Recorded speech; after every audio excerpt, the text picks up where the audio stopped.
uru Rwanda dutuye bavugaga yuko kera rwari u Rwanda rukomeye kandi ruhambaye kandi abarutuye bose babaga ari abatera ntibaterwe, nyamara ariko amazina yabo cyangwa se amazina yarwo yavaga ku bisekuruza byabanje, tukavuga dusanga ibyo byose byaramaze gukora bikikora. Nta kindi rero bagendeyeho nuko uru Rwanda rwari rufite inkomoko yasobanuraga yuko ari urwa Gasabo. Ni u Rwanda rwagiye rwaguka ariko kubera ubuzima bwagiye bukabanziriza ubwo turimo uyu munsi, bwatumye benshi bavuga yuko n'ubundi uru Rwanda rwavuye ku buzima bukomeye cyane cyane ku bukoroni bwabaye kera. Ari naho kandi buri muntu wese yakwibaza avuga ati ese ubundi uru Rwanda kuki rwabaye rwiza cyane kandi rwanyuze mu bikomeye? Umujyi wa Kigali rero nawo ubwawo ni umurwa mukuru w'iki gihugu, nyamara ariko inyito yawo yaturutse ku musozi wa Kigali, aho wise umujyi wa Kigali akawita ko ari Kigali, niho yarahagaze.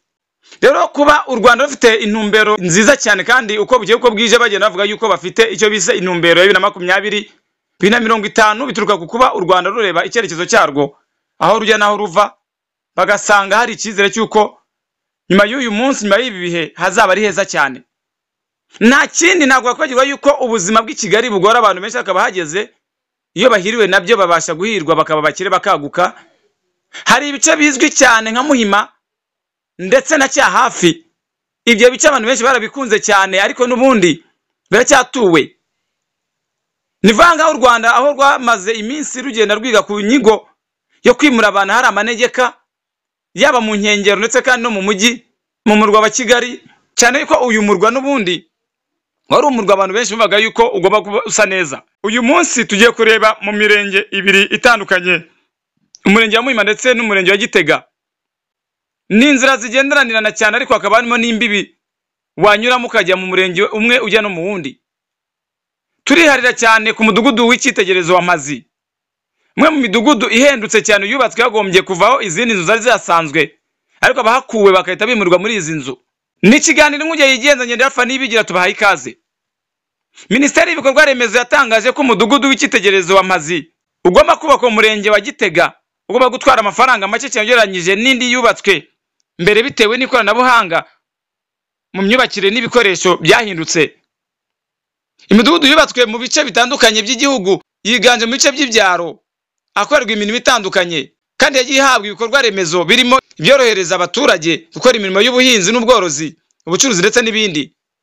Mu bijyanye no kubaka kandi hakoreshwaga uburyo busanzwe bwo kubaka inkingi zihagaze hakoreshejwe sima n'ibyuma, bakazamura amatafari hagati ahagenewe inkuta naho hakagabanywa, ndetse naho kandi akajyamo aho kugabanya inzu yo hasi niyo hejuru bagakoresha ibyuma na sima ibizwi nka beto arume.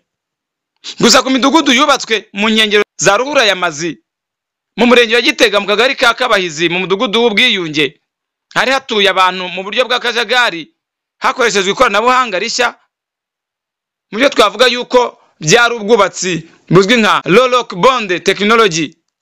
Minisitiri w'ibikorwa remezo Dr. Jimmy Gasore mu minsi ishize yatangaje ko umudugudu w'icyitegererezo wa Mpazi ari uzatwara amafaranga make cyane ugereranyije n'iyubatswe mu bihe bya mbere.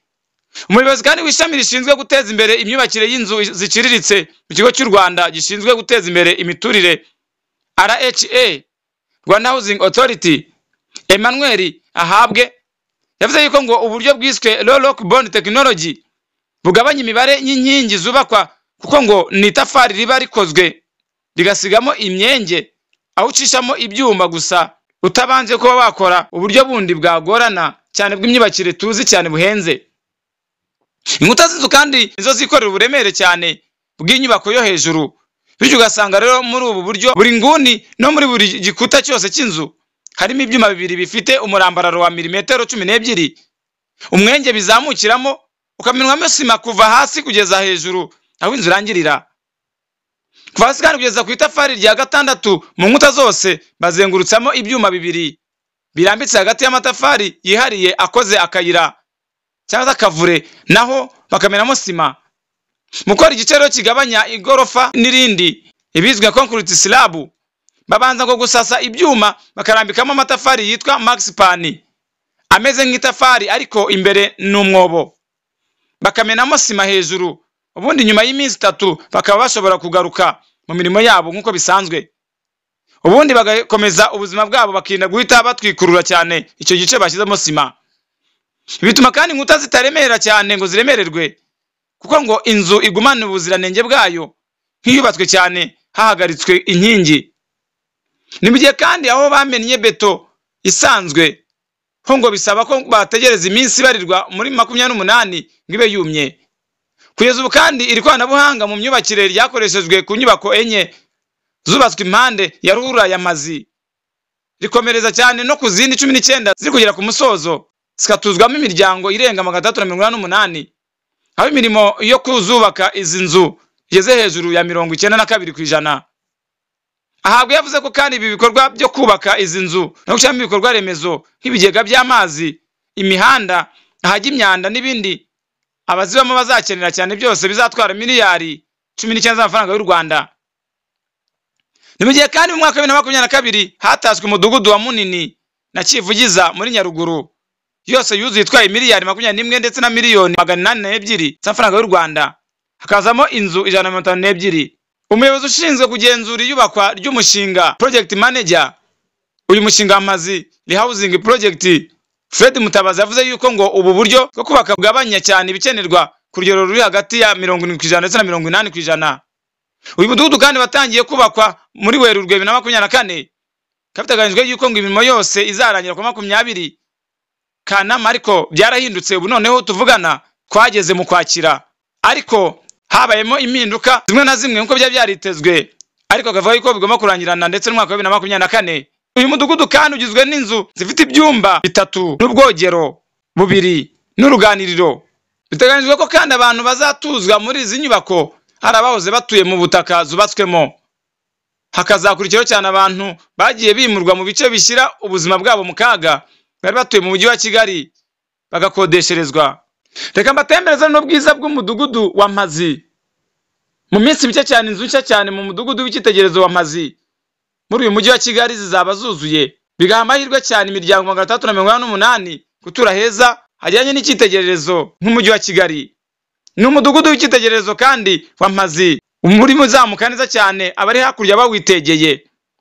Ni inyubako zije zisanga izindi zicumbikira imiryango 105 zubatswe mu cyiciro cya mbere cy'uyu mushinga. Bwabyitezwe ko waba ikitegererezo cy'imyubakire ihendutse ijyanye n'igihe kandi itangiza ibidukikije. Reka nkubwire yuko kandi muri uyu murenge wa Gitega mu karere ka Nyarugenge ari naho kandi hari kubakwa iyi nyubako, bagwira yuko hari kugenda hasa neza cyane, abahanyura bose akabona ko ari ahantu heza cyane hafite ubwiza nyaburanga. Uburyo kandi bw'imyubakire bufite umwihariko cyane kuko budatuma abari basanzwe bahatuye bimurwa nkuko byakunze kwinubirwa cyane na benshi. Abaturage batanga ubutaka bwabo, abashoramari bakabwubakamo inyubako zijyanye cyane n'igihe, maze bagahabwa inzu muri izo ngizo barimo bubaka, hanyuma kandi zisigaye kazo umushoramari agurisha cyangwa agakodesha abandi bashaka kuhatura.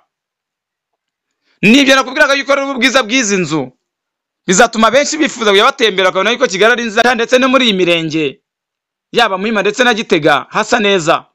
Impande zizi nyubako hari imihanda itandukanye yatangiye gushyirwamo na za kaburimbo kugira ngo ababa bahagenda bajye bagenda basa neza cyane, iby'ivumbi babyibagirwe. Nako kandi hamaze gutunganwa ruhurura ya Mpazi. Mpazi nayo ubwayo yaje gusa neza cyane, impamvu abantu baturiye ntabwo bafite bwo kuba bajya mu bibazo kuza bwabo bujye mu kaga. Narafata event Rwanda twatembereye muri aka gace kugira ngo tubereke ubwiza bw'izi nzu, ubundi namwe mwihera ijisho mbane natwe. Ndabashimiye. Ni kiganiro imujya yigenzanye na Alpha nibigira. Ndabashimiye. Kubaho kwa none nshuti yanjye no kugira umwuga ukurengera ejo hazaza. Nadine n'abandi basore n'inkumi babimenye kare bagana RWD Tivet Center, ubu barakirigita ifaranga mu baturanyi babo. Nawe tugane tuguhe ubumenyi buzagusazisha neza ejo hawe hazaza. RWD Tivet Center yatanze amahirwe yo kwiga imyuga ku bantu bose. Twigisha imyuga yo kudoda, gusuka, gukora ubwiza bizwi nka makeup, by'akarusho kandi twigisha gukanika amagare ya siporo, bimwe mu bifitiye akamaro urubyiruko. Nawe rero ayo mahirwe y'imboneka rimwe ntagucike. RWD Tivet Center tuguha ubumenyi mu myuga inyuranye, ugasohoka kuri intyoza ku isoko ry'umurimo kandi mu gihe gitoya. Kwiyandikisha birakomeje ku mashami yacu ariyo Kicukiro na Rwamagana ahazwi nka Buswayirini. Ku bindi bisobanuro duhamagare kuri nimero zacu zikurikira arizo 0784 45 nanone 51 cyangwa se 0795 98 77 ari kandi na 0782 53 LWD Tiveti Center, umwuga wawe ejo hawe heza. LWD Tiveti Center, iga ukore utere imbere. Umuhuza Show, icyitegererezo ku bakeneye ubuzima bwiza. Dutanga serivisi zitandukanye zakubakira ubuzima bwawe bw'ejo hazaza. Twigisha abatugana kuvanga amarangi y'amoko yose ndetse no kuyasiga. Tubafite sonorisation zifashishwa mu birori bitandukanye, yaba mu bukwe, amaniversaire ndetse n'ibindi byose. Abakeneye imyambaro y'ibirori, imyambaro y'abageni ndetse n'ababagaragiye bose, abifuza imyambaro isanzwe ya buri munsi. Dufotora amafoto y'ubwoko bwose, dufite photocopieuse ifotora impapuro z'amoko yose.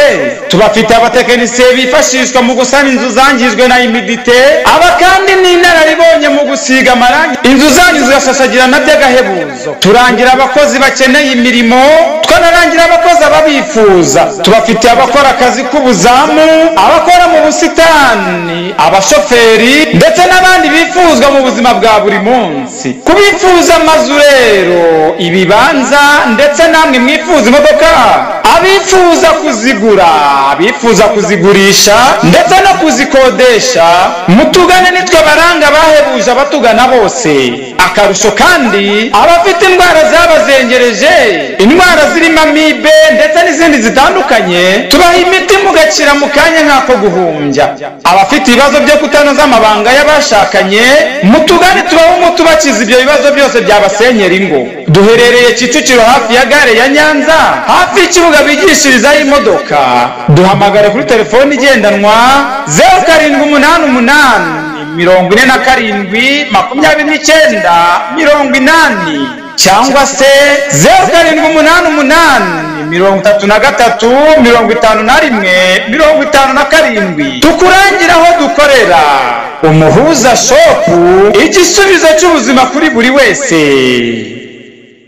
Ukeneye ikibanza cyiza, ukeneye inzu yo guturamo ifite igipangu gifite parcelle na annex z'agatangaza, tugana iwacu mu murenge wa Kigali mu karere ka Nyarugenge, mu mujyi wa Kigali mu kagari ka Nyabugogo. Tubafite inzu nziza ifite douche na toilette zirenze imwe mu nzu ndetse kandi na parcelle yagutse irimo inzu zikodeshwa imbere mu gipangu nziza. Niba wifuza aho gutura heza witegeye ubwiza bwa Nyarugenge n'imisozi ya Gasabo, Kamonyi na Rulindo, bizafasha umuryango wawe kubaho unezerewe cyane. Twitegeye ahazwi nka Norvège Karama, heza hayobotswe na benshi kuko niho dutuye. Ni amafaranga make cyane, miliyoni 60 gusa z'amanyarwanda, nicyo giciro kihabereye. Erega keza karigura mugenzi wanjye. Duhamagare kuri telefoni igendanwa 0788 82 0481 maze tugutembereza ubwiza bwaho. Icyubahiro cyawe naho tuzi umuryango wawe. Lilizi Shop, iduka ry'icyerekezo ku bakeneye ibyo kurya by'amoko yose. Turaranguza tukanacuruza detaye, tubafitiye ibyo kurya by'amoko yose. Umuceri mwiza uyu wahogoje abawuguriye iwacu, isukari nziza, ifu ya kawunga yayindi ryohera uwayikoresheje. Tubafitiye ubugari mwakunze bwo ku buhanda ahazwi nk'igitwe, amakaro na buka, amavuta aryohesha indyo, sauce tomate ya salisa n'ibindi mwakenera hano iwacu. Umwihariko wacu kandi nuko tubafitiye amafu y'ubwoko bwose ndetse n'amafu avangiye hamwe kandi atunganyije neza. Tubafitiye ibyo kunywa, amata meza ndetse n'amazi by'uruganda rw'Inyange. Urahasanga ibikoresho by'isuku, kotegisi ku badamu n'abakobwa, pampegisi ku bana, papiye hijenike ndetse n'ibindi bikoresho by'isuku utasanga ahandi. Dukorera mu isantere ya Ruyenzi ku cyapa cya mbere cya tagisi z'imodoka z'igihara ku nyubako nshihari. Iwacu hariranga. Duhamagare kuri telefoni igendanwa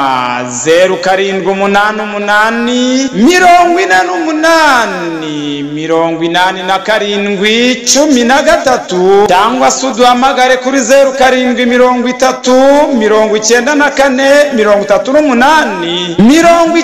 0739389894 tubikugezeho mu kanya nk'ako guhumbya. Lilizi Shop, ibiciro byacu binogeye abatugana bose. Muraho, nitwa Nigena Josiane, nkaba nkorera company yitwa MU Insurance ishami rya Nyabugogo. Product dutanga harimo motor insurance, harimo fire insurance, general accident insurance, engineering insurance, Bama bonds, marine insurance, money insurance, travel insurance, aviation insurance n'izindi. Twabashishikarizaga rero kutugana, dutanga serivisi nziza. Tukaba twari mu kimbere ya Beka mu etaje y'uwitwa Jacobo, etaje ifatanye na station SP. Ikaze rero, ni karibu. MU Insurance ni ya kera, imaze igihe iri gukora cyane kuko yahinduye izina. Mbere yitwaga Phoenix Insurance, ubu ngubu yitwa MU Insurance. Ikaze bakiriya beza, murakoze. Yes, tubaye ikaze kuri Alpha TV Rwanda. Turabana n'abafatanyabikorwa batandukanye barimo MU Insurance ishami rya Nyabugogo, akaba rero batanga ubwishingizi bwose ku binyabiziga. Ibaherereye Nyabugogo imbere ya banki ya Kigali. Bakaba rero wabahamagara kuri telefone igendanwa hariyo 0788453308. Turaza kubana kandi na Lilizi Shop, ni iduka ricuruza ibiribwa, bakaba bacuruza detaye, bakanaranguza ku giciro kinogeye buri wese. Baherereye mu murenge wa Runda ku Ruyenzi mu isantere. Bahamagare kuri telefone igendanwa 0788488713 cyangwa se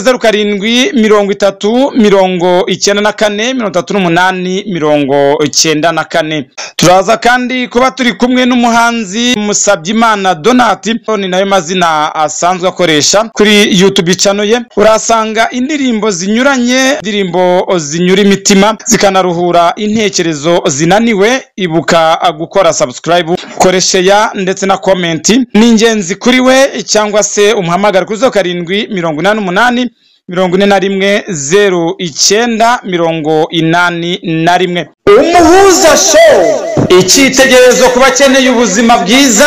Dutanga serivisi zitandukanye zakubakira ubuzima bwawe bw'ejo hazaza. Twigisha abatugana kuvanga amarangi y'amoko yose ndetse no kuyasiga. Tubafite sonorisation zifashishwa mu birori bitandukanye, yaba mu bukwe, anniversaire ndetse n'ibindi byose. Abakeneye imyambaro y'ibirori, imyambaro y'abageni ndetse n'ababagaragiye bose, abifuza imyambaro isanzwe ya buri munsi. Dufotora amafoto y'ubwoko bwose, dufite photocopieuse ifotora impapuro z'amoko yose. Tubafite abatekinisiye bifashishwa mu gusana inzu zangijwe na imidite, aba kandi n'inararibonye mu gusiga amarangi inzu zanyu zigashashagirana by'agahebuzo. Turangira abakozi bakeneye imirimo, twanarangira abakozi ababifuza. Tubafite abakora akazi k'ubuzamu, abakora mu busitani, abashoferi ndetse n'abandi bifuzwa mu buzima bwa buri munsi. Kubifuza amazu rero, ibibanza ndetse namwe mwifuza imodoka, abifuza kuzigura, abifuza kuzigurisha ndetse no kuzikodesha, mutugane nitwe baranga bahebuje abatugana bose. Akarusho kandi, abafite indwara zabazengereje, indwara zirimo amibe ndetse n'izindi zitandukanye, tubaha imiti mugakira mu kanya nk'ako guhumbya. Abafite ibibazo byo kutanoza amabanga y'abashakanye, mutugane tubaha umuti ubakiza ibyo bibazo byose byabasenyera ingo. Duherereye Kicukiro hafi ya gare ya Nyanza, hafi y'ikibuga bigishirizaho imodoka. Duhamagare kuri telefone igendanwa